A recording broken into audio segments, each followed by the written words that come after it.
Guys, welcome to Worlds Collide. I'm Matt. And I'm Tony. And this is the Marvel movie news. It's 1 week from Civil War. Yes. 1 week. Oh my god, I'm so excited. Tony and I are going to... You're such a dick. Tony and I are going to go see it next Friday morning, so expect our non-spoiler review up later that day, and then we'll do a spoiler review one sometime after that. So keep a lookout for that. That's next week. But let's get into the Marvel movie news. Lots to talk about. I'm going to switch up these notes here. We're going to start off with Iron Man. Robert Downey Jr. Made a comment this week. A lot of other news outlets that I saw were like, he's doing it. He's going to do it. Made a comment that he said he's got, he feels like he's got one more Iron Man film left in him. I feel like this is like rappers do it all the time. We're like, oh, I'm done being a rapper. And then they make another album. The Jay-Z, retired. Yeah, and it's like, I don't think that he'll ever be done with Marvel films. Maybe he'll be done with the bigger picture of it, like his own movies. I don't need another Iron Man film. I don't either. I'm okay with the 3. His story, I think, has been told, especially with the way that 3 ended. I just like him showing up in other movies. And I'm perfectly fine with the cameos, or even like his like Civil War, for instance. It's not a cameo. But no, like, he's got an actual role, but I mean, like, that's something they worked out separately, and I'm like, that's fine by me. Spider-Man: Homecoming, he's got at least right now, a small role in it, so I'm totally cool with that. I don't as much as don't get me wrong. Like, if they made an Iron Man 4, would I go see it? Absolutely, I'll go be there. I'll preview night if I can help it. But I don't need another Iron Man. I want to see more. I want to see other characters and stuff like that.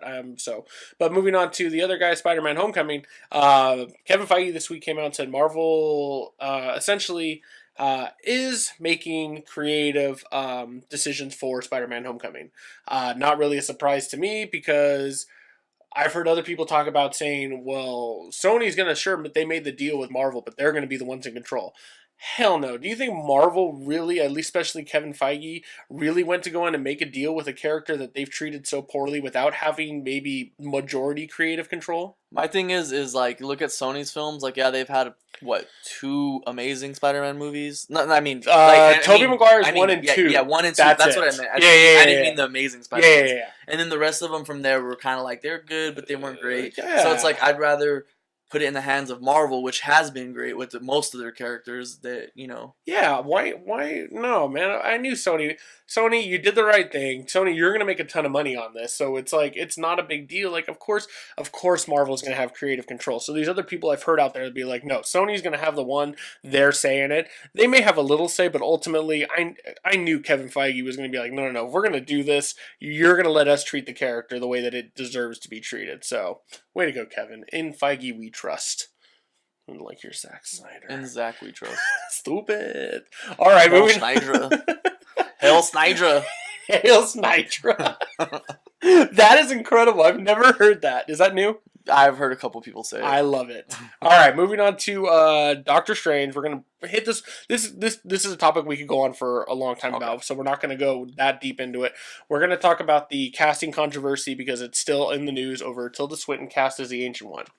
Long story short, people are upset because in the comics, and we don't know much about the lore, we said it in the trailer reaction, Tilda Swinton's character, the Ancient One, is played by an Asian character, or is an Asian character in the comics. A lot of people are upset that Tilda Swinton was cast in that role instead. How do you feel about that? Well, in that case, I should be mad about the Human Torch, but... Oh, yeah, I guess there you go. My thing is... People were upset about that. Yeah. But, yeah, okay. Overall, people are just complaining too much. It's like, from Marvel standpoint, it's like you want to cast someone who's popular, someone people know. Like, you're not just going to cast, someone that's out of the blue. That's a long shot. You know right, what I mean? To play both sides of the coin here, it's like, from a business standpoint, studios make movies to make money. That's the whole purpose of everything they're doing, is to make money. Yes, they want to make a great product that services the fans, but they need to make money. So, for instance, Ghost in the Shell, I know nothing about Ghost in the Shell. I know that people are upset over Scarlett Johansson being cast as the lead character, but let me say that is because Scarlett Johansson cast that I'm going to see the movie? Absolutely. I really want to see it. I'm probably going to say just because of her. Yeah, and it plays that side of the coin. Now, to go back to the opposite side, it does, I think it can be a missed opportunity for some other actors maybe to step into that role and give them a spotlight and really kind of show the diversity amongst, Hollywood films. But, we don't work in the movie business. We're just here to talk about stuff that we like. So doesn't really bug us. I totally understand your argument. You have valid arguments and valid opinions. You're more entitled to them. But, I just want to see a good movie. Yeah. So, all right, moving on to something a lot of fun that is in the middle of filming right now. Guardians of the Galaxy Volume 2. This week some set photos came out. Most people know that James Gunn and Nathan Fillion are really good friends. They've worked together on numerous movies like Slither. Nathan Fillion actually had a cameo in the first Guardians of the Galaxy during the prison scene. When they first get there, he was like the big brute guy. It was CG, but it was his voice. Yeah. Well, some set photos came out, and it was at a movie theater, and it was known as the Simon Williams Film Festival. And there were 6 posters in kind of the stall where they put the posters and everything, and it's Nathan Fillion. So it looks like Nathan Fillion is going to play this role of Simon Williams. For those of you that don't know, though, Simon Williams is actually a character and is also, I guess you could say, partial Avenger. So this character, Simon Williams, is actually known as Wonder Man.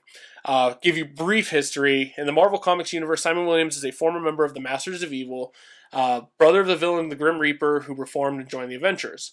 He eventually is retired to pursue an acting career and is later dragged back into the Avengers active roster, despite becoming a pacifist of the Avengers Unity Division, and eventually he ultimately pays the price while defending Earth from the Apocalypse Twins. Now, do I think that Nathan Fillion is going to be Wonder Man? No, I think it's just a nice little Easter egg. That's a lame name. Why you gotta be hating on people, man? No, I think that's cool though. I think the best poster I saw though was Simon Williams plays Tony Stark in a movie. Like when you look at the photo, there's clearly a poster and it's blurry, but it says Tony Stark. So he's obviously playing Tony Stark in a movie. So how fun would it be? It's like Nathan Fillion. They show us a little mini trailer or like a bonus feature where it's like Simon Williams is Tony Stark. That'd be like cool. That would be fun to watch. So Nathan Fillion, if he ends up being Wonder Man, great. I mean, he deserves to be a superhero. That guy is such a geek. He deserves to have a fun role like that. So moving on to the Inhumans. This week it was officially announced that they are no longer slated for release in the cinematic universe. Kevin Feige came out and said with Spider-Man Homecoming and Ant-Man and the Wasp, there really is no room for it. I'm not surprised by it because Agents of S.H.I.E.L.D. has a really good storyline right now dealing with Inhumans. So I don't think they necessarily need a movie right now. So I'm not bugged by it. Do you care for it at all? It doesn't matter. I don't care. Jesus, man, you gotta say more than I just don't care. Agents of S.H.I.E.L.D. has been very boring. I'm just trying so hard to get him into Agents of S.H.I.E.L.D. I keep telling him, like, if you can get past, even if you skip all of season 1 just to right where it meets with Winter Soldier, it immediately becomes so much better. And then, like, from there, it has progressively got better. Now, is it great? No, but it's good. So, well, whatever. But, John Schnepp, who, if you guys don't follow, you guys should. He's a huge geek. He had a great kind of proposal or premonition. He said, how cool would it be that after the end of Infinity War, Fox is going to lose their rights to Fantastic Four. It's going to come back to Marvel. Why not start off Phase 4 with the Fantastic Four, which then leads into Inhumans? Give them a spot there. I think that would be awesome. That'd be a cool idea. John Schnepp, that was a brilliant idea. Phase 4 starts with Fantastic Four, and you get a whole new group, and give the Fantastic Four a proper treatment, and oh man, that would be great.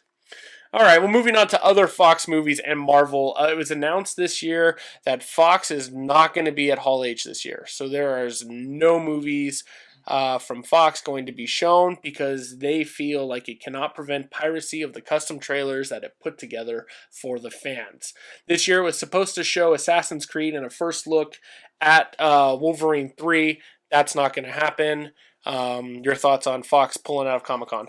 My thing is stupid is like, yeah, it's for the fans, but it's like other people want to see it. Not all the fans get to go to Comic-Con. Like, I mean, that's just the sad truth. Some of us can't get in. Some of us who can get in, like, you have to buy your tickets separately. So if you have friends that didn't get the invite to buy your ticket, like, it's just like why? Just put out these trailers. Everyone wants to see them. Everyone's going to see them. You're gonna make a ton of money still. Like, and that bothers me a lot because it's like when they did that with Batman vs Superman, I was scouring the internet to find that footage, and I found it, and I watched it in poor quality because I had to do what I had to do. If you would have just released it like normal people for everyone to watch it, then everyone would have been excited. I get Comic-Con's, where they're coming from, and I get why they want to do it that way for the fans. You paid for it. You want to see that special event. Yeah. But I feel like just being there in itself is more special. Like, if you just watch the trailer, you're still going to be excited. But if you're in that event with the actors and stuff, atmosphere. Yeah, that's a special event. But to release a trailer to everyone else seems fair. I mean, it's not really piracy. It's just, other people want to see it. For me personally, I think Comic-Con needs to do something to switch this up because Marvel and Disney, they're not going to be at Comic-Con next year. It's already announced because Disney is hosting D23. They're going to show their footage there. So Comic-Con needs to do something to get these studios to come back there because people don't want to go to... or the studios aren't going to want to go to Comic-Con because I don't know if really piracy is really the big issue that you're worried about is a 2-minute trailer leaking online. That's the reason you're pulling out of Hall H. I kind of don't feel that's the truth. I feel like there might be more to it. I think that's just kind of a phony way to just say, no, we're out of here. But so Comic-Con in general needs to figure something out because they're going to start losing these big guys because if it is piracy, their security isn't lackluster. Trust me, I know. I worked at Comic-Con, so the security isn't the greatest thing in the world if that is the issue. But I guess we'll still have Justice League. DC will still show up. You guys will love us.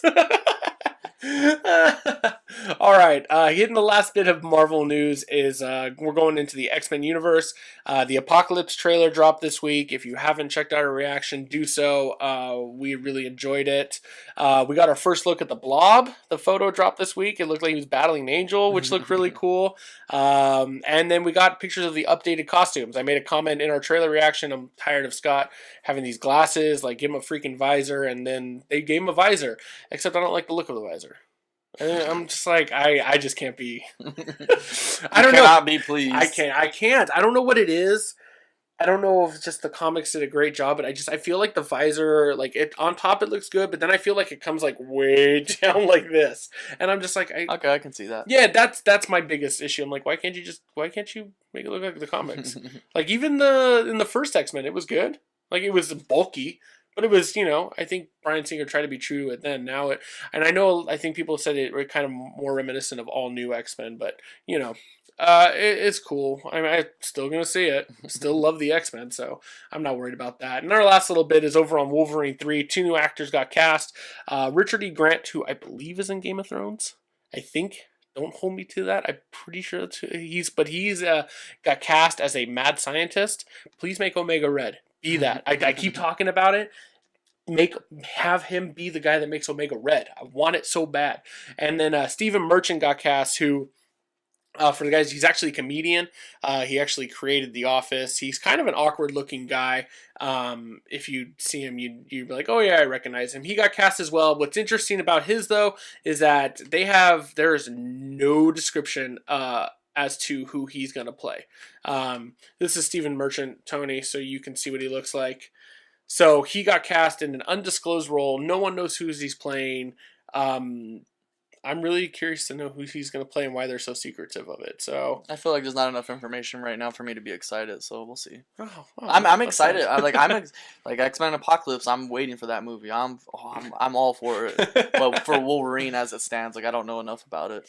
Yeah. So all right, we'll wait and see. But that's it for Marvel movie news, man. There was quite a bit this week, and we kind of jammed through it all as quickly as we can. So glad we got to you guys. Let us know what you think on any of the topics we talked about, whether it's Doctor Strange, Spider-Man, Iron Man, all the good stuff that we love. Like I said, we are 1 week away from Civil War. Cannot wait. And that's it. So for Worlds Collide, I'm Matt. Anything you want to add? I'm Tony. So for Worlds Collide, I'm Matt. I'm Tony. And we will see you guys next time. Be sure to subscribe to our channel. Boom shakalaka. Later.